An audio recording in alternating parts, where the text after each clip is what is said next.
मेघनाद कैसे बने इंद्रजीत कहानी।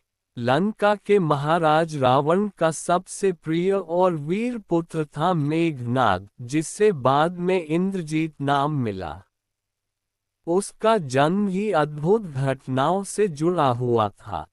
कहते हैं कि जब वह पैदा हुआ तभी चारों दिशाओं में गड़गड़ाहट हुई, आकाश में बादल गरजे और पूरा लंका लोक कंपन से भर उठा।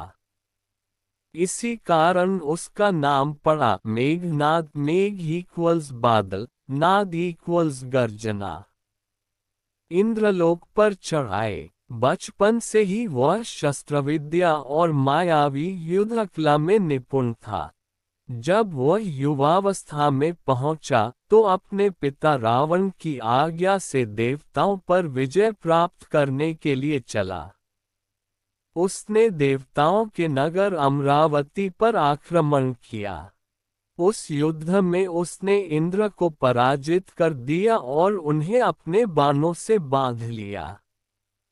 इंद्रदेव को पराजित करना कोई सामान्य बात नहीं थी। समस्त देवता भयभीत हो गए। ब्रह्मा का प्रकट होना।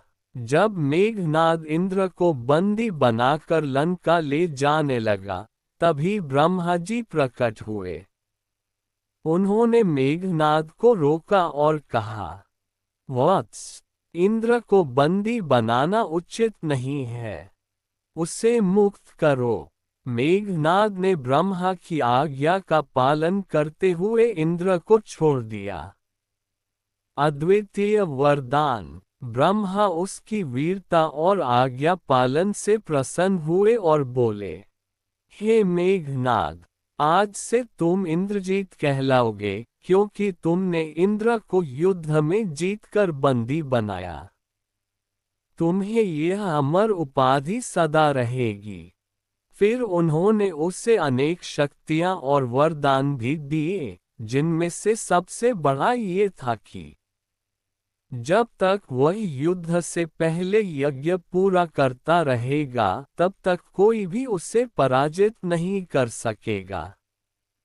इंद्रजीत की ख्याति। उस दिन से मेघनाद का नाम सदा के लिए इंद्रजीत पड़ गया। वह लंका का सबसे बड़ा योद्धा और रावण का सबसे शक्तिशाली पुत्र कहलाया। उसकी वीरता से देवता, असुर और मनुष्य सभी भयभीत रहते थे। यही कारण है कि मेघनाद को इंद्रजीत कहा जाने लगा। क्या आप चाहेंगे कि मैं आपको इंद्रजीत के युद्धों और उसके अंत की कथा भी इसी तरह विस्तार से सुनाऊं?